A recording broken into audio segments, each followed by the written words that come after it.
Hey, what's up, guys? And a very happy Wednesday. It was a fantastic Wednesday across North Alabama, Southern Middle Tennessee. Only got a few folks in, but again, I'm going to blame that on the fact that I used to do these on a daily basis, and then I've kind of dropped to doing them only when there's important weather to talk about. I really need to bring these back up to doing them on a more daily basis. But anywho, a fantastic Wednesday across the Tennessee Valley. Really, the only thing that kind of made this Wednesday not so fantastic are the ever wonderful Bradford pear trees. Why anybody, and I'm sorry if you put one of these willingly into your yard, and I can admit they do look really pretty, but why anybody would willingly put a Bradford pear in their yard is somewhat beyond me. It's not necessarily a concept that I understand. So if you willingly chose to put a Bradford pear in your yard, if you could explain to me as to why, I would greatly appreciate that. So, FOX54 Weather Impact Alert Day, Friday and Saturday. Not today, not tomorrow. We're going to be talking about Friday and Saturday. We're talking about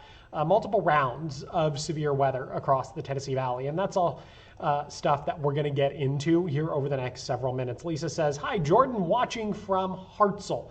And I know there's a variety of you potentially watching in a couple of different places. You could be on my Facebook page, Chief Meteorologist Jordan Dressman. You could be on the FOX54 Facebook page, or you could be watching on FOX54 Plus. So a variety of different ways that you could be watching. If you have any questions, the best way to get me to see your question would be to stream it on FOX54 Plus on your TV and then ask me your question on your phone. That would be probably the most ideal way to go about this. I suppose you could always just hop over to my Facebook page, Chief Meteorologist Jordan Dressman, and drop your question there. I tend to be somewhat slow in getting to the questions on the FOX54 Facebook page. But if you do have any questions, I will do my best to answer them. And I will always go back through after the chat has ended. And if I see any questions that I happen to have missed, then I will go in and answer those as well. River is watching from over in Florence. Good evening, River. Over in Florence, they saw a high temperature this afternoon of 78 degrees. Athens and Decatur also saw 78, 76 today in Fort Payne, 77, both Pulaski and Fayetteville. Is Elkmont, Alabama going to be in the path? At some point, yes. Most of us are talking about the threat for strong and severe thunderstorms across the Tennessee Valley. If it doesn't happen to you Friday night, early Saturday morning, it's going to happen through the later part of Saturday morning into Saturday afternoon, and then maybe Saturday afternoon into Saturday evening. Lundy says, so no outlaw tournament Saturday on. Probably not. If I was a betting man, I cannot imagine there's going to be a fishing tournament this weekend. I know, not the news you want to hear, but odds are better than not. There is probably not going to be a fishing tournament this weekend. Marta says, hey, from Madison. Hey, Marta, thank you so much for watching. I greatly appreciate that. Let's move on, shall we? Let's talk about that FOX54 Weather Impact Alert Day. It is going to run Friday night through Saturday morning. So I put 12 a.m. to 12 p.m. 12 a.m. Friday night through 12 p.m. Sunday. And it's probably going a little far by putting it at 12 p.m. on Sunday, but you get the picture. We're talking about a prolonged period where we're going to be talking about concerning weather across the Tennessee Valley. And that's something we're going to want to be mindful of. The main threat, and really the only threat, is going to be the threat for severe thunderstorms across the Tennessee Valley. And at some point during that period, Friday through Sunday, all modes of severe weather are going to be possible. Heavy rain, gusty winds, a little bit of hail. And yes, we are throwing in a tornado threat this time around. So we're really going to want to be mindful over the next couple of days and really hone in on our severe weather preparations over the next couple of days. Download the FOX54 app. It's a great resource to have. You'll get up-to-date forecast. Meteorologist Emily Owen will be providing an up-to-date forecast tomorrow morning. And then we'll have other updates through the course of the afternoon as we head into the evening. And then, of course, we'll have updates for you on Friday as well. Now is a great time to dust off your severe weather plan, right? It's kind of been shoved away in the back of your mind for about the last year or so.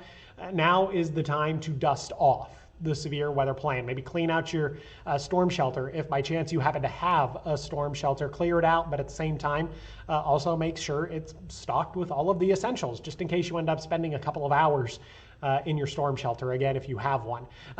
And then just have, in general, your severe weather kit. Maybe you're going to be going to a shelter. Maybe that's an option for you. Maybe you can travel to a shelter. I'm sure you can bring a couple of items with you into that shelter. So just have, in general, your severe weather kit ready to go as we head into the weekend. Hey, if y'all don't mind, I know there's only a couple of you joining, but I would greatly appreciate it. Got about 22 right now. If you would go ahead and share this video, I would love to get more people to see, more people to watch, and see if we can get some more questions. I want to be able to answer as many questions as possible. So if you don't mind giving it a quick share, I'm certainly not going to force you into sharing it, but you know, if you don't mind, I would really appreciate the quick share. Live lookout over the Parkway. This evening we're looking south on Memorial Parkway. This is literally right from the top of our building. It's actually a really quiet, peaceful night, though I just heard a really large truck go through. Lisa says, I'm in Huntsville and working on a decision about the St. Patrick's Day parade on Sunday. You know, thank you, Lisa, for sharing. And then Lisa, back to other Lisa, I guess. On a decision, are you like, Lisa, are you the one in charge of deciding you have the parade or don't have the parade? Are you that person that decides whether they, and I'm sorry, maybe I should know the answer to that question. Yeah, let me know if you're the person in charge of having or not having the parade. Yeah, that's a really big decision to make this weekend. Oh, you are? Oh boy. You might want to email me over the next couple of days if you need a little bit of assistance. Right now, I would candidly tell you it's going to be close. I would, if nothing were to change right now, Lisa, I would err on the side of not having the parade. And I know that is not the information you want to hear. Like that is literally the last thing you want me to say. But if you want to email me, and we can email back and forth over the next couple of days, and I can help you out. I'm sure there's a deadline as to when you actually have to make that decision. So if you want, you can email me, and we can talk more about that. JJ says he shared. Thank you so much. I really appreciate that. Current numbers across the Tennessee Valley. Many of us are sitting in the 60s. We're not going to move much as we head into the overnight. Temperatures are only going to drop into the mid-50s. We're going to begin to see an increase in cloud cover across the Tennessee Valley, and that's really going to prevent temperatures from falling off that much. Barbara says, what will the impact be on the Auburn area this weekend? Auburn is basically going to get whatever we're going to get. We're talking about a widespread threat of severe weather across the entire state of Alabama. So the threat up here is going to be really close to, if not identical, to the threat down in Auburn. So 56 at 7, 57 by 8, 59 by 9. It's going to be a great morning for what few kids, I believe, are getting on the school bus this week. And then we climb into the lower 70s tomorrow afternoon. My heart tells me the same. I'll email you deciding 10 a.m. Friday. Oh, so we have time to figure this out. Lisa, I will, that's my email. 10 a.m. Friday. Okay, so we have time to figure this out. My heart, yeah, and right now it's tough. So let's first talk about Thursday, okay? Because I have a feeling a lot of people are going to get confused because it is going to rain on Thursday, and we are going to get thunderstorms on Thursday. Does it look like that activity is going to stay below severe limits on Thursday? Yes. We're not really talking about a threat of severe weather on Thursday. Excuse me. There's a reason I bring my handy-dandy cup to these severe weathers. This is the same cup you'll occasionally see on TV during severe weather coverage. Anywho, yes, it is going to rain on Thursday. We are going to get some thunderstorms on Thursday. A couple of folks could deal with a little bit of rain by the time we get to the Thursday morning commute. Otherwise, we head into Tuesday afternoon. We're talking about scattered showers and thunderstorms across the Tennessee Valley. And again, it's going to be noisy. We're going to get a little bit of thunder. We're going to get a little bit of lightning, maybe some gusty winds across the Tennessee Valley. But for the most part, we're not really talking about a big concern for severe weather. So definitely a little bit of good news there. Showers and thunderstorms are going to stick with us as we head into the early part of the evening. But this activity is going to end as we head into the overnight, early into Friday morning. Futurecast here trying to bring around a couple of rogue showers by the time we get to the Friday morning commute. I don't really think that's going to be the case. I think we're actually going to be dry across the Tennessee Valley. From there, Friday afternoon actually looks like it's going to be quite nice. We get to enjoy some breaks in the cloud cover. We get to enjoy a little bit of sunshine.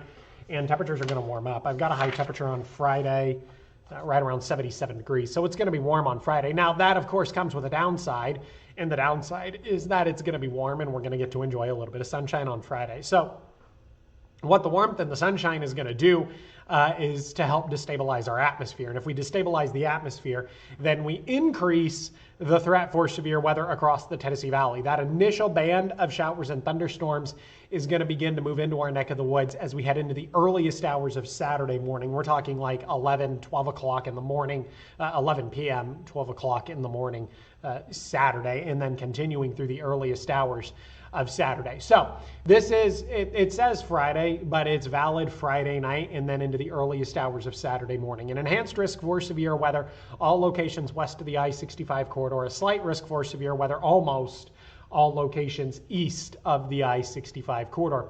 But I've told you guys once, twice, and a million times, it honestly doesn't matter what risk level you find yourself dealing with. Just understand that there is a threat of severe weather Friday night and then early into Saturday morning. But, okay, there's a caveat here. There is a chance that the Friday night, Saturday morning round of severe weather doesn't actually come to fruition. Okay, so let's talk about that. There's going to be an inversion in place. There's going to be basically a cap, a lid over the area, if you will. Now, no severe weather Friday night, early into Saturday morning. If the inversion holds, the threat for severe weather is going to drop, and it's going to drop somewhat significantly. As a matter of fact, it would almost drop to a point where we would just get a lot of rain across the Tennessee Valley. So, but that's only if, just a minute, there we go. But that's only if the inversion continues to hold. So there's going to be an inversion in place on Friday. If that inversion holds Friday night into Saturday morning, then what we're going to end up seeing is a lack of severe weather across the Tennessee Valley. Now, if the inversion breaks, the storms are going to be able to tap into any sort of available energy, and then we're going to see an increased threat of severe weather across the Tennessee Valley. But what exactly is an inversion? What is this cap? Okay, well, let's think about the atmosphere and how the atmosphere normally acts. Normally, as you go up in altitude, the temperatures would drop. When you're talking about an inversion, when you're talking about that cap, you're actually talking about a layer of warm air aloft. So instead of temperatures decreasing as you go up in altitude, you're actually talking about temperatures that are going to increase as you go up in altitude. And that layer of warm air, a couple of thousand feet above our heads, is going to prevent any thunderstorms from developing and really being able to build up. For thunderstorms to develop, they have to be able to build up. Parcels of air have to be able to rise. And so if we have a cap in place Friday night early into Saturday morning, those thunderstorms are not going to be able to build. They're not going to be able to rise. So they're essentially going to be halted, which means they really can't develop. Now, if this level of warm air breaks, then those storms are going to be able to rise. Those storms are going to be able to develop. And we're going to increase that threat of severe weather across the Tennessee Valley. But that's just Friday night early into Saturday morning. We have other things to talk about. So the initial round one moves through Friday night early into Saturday morning, stronger storms with a smaller chance of severe weather. But then there's going to be a second round. And that's the key here, is that there's going to be the chance for multiple rounds of severe weather across the Tennessee Valley. Keith says Sunday midnight would be 12 a.m., so 12 a.m. to 12 a.m., right? Well, I generalized the times a little bit. So we're talking Friday night into Saturday, so 12 a.m. there. And then I went through 12 p.m. on Sunday, going a little further ahead than I needed to with the 12 p.m. Sunday, but you get the gist. The timing is going to be better refined. It is only Wednesday, so the timing will be better refined, I promise, as we go further in, once we get into tomorrow. So round two develops late Saturday morning and then continues into the afternoon.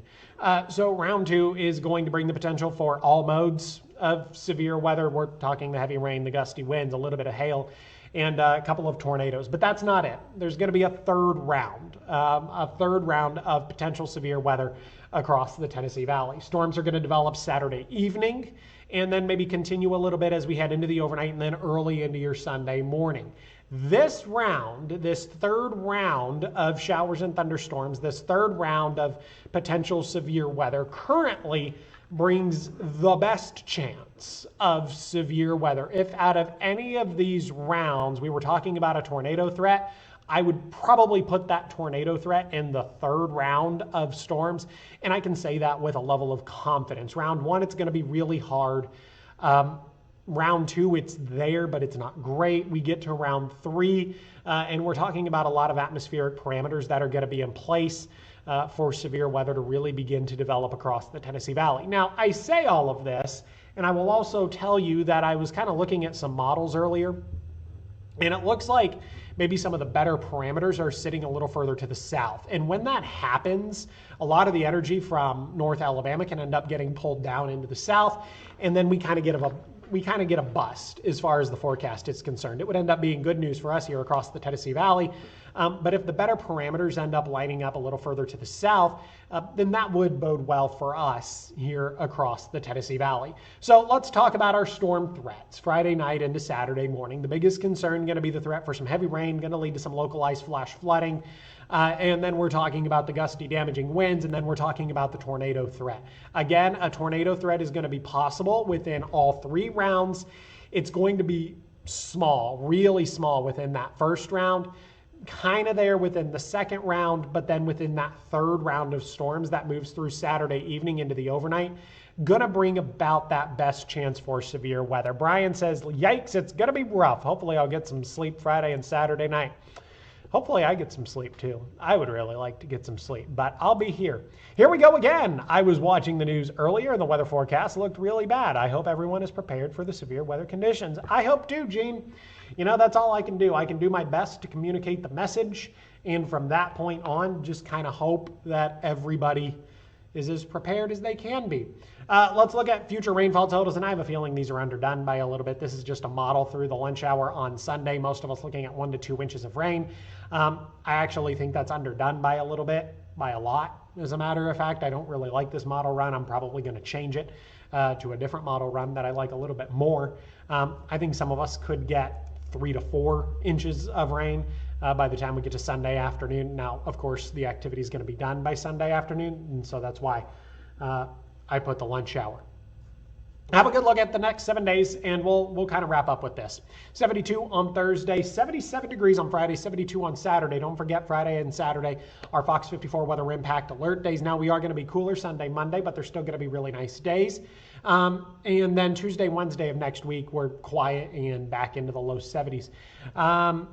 Do you see level 4 moderate risk being needed for everyone? You know, River, I'd like to make an estimation on that, but truthfully, there are people who are honestly much smarter than me in charge of making those decisions. And I want to tell you this, and again, this is going to press home that decision of, or that message of, it doesn't matter what risk level you find yourself under, just understand that there is a threat of severe weather. So whether you're under a slight risk, a moderate risk, or even a high risk, you just need to understand that there is going to be a threat of severe weather.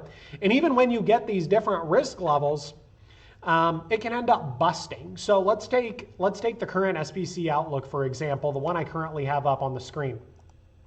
So this is the Friday night early into Saturday morning.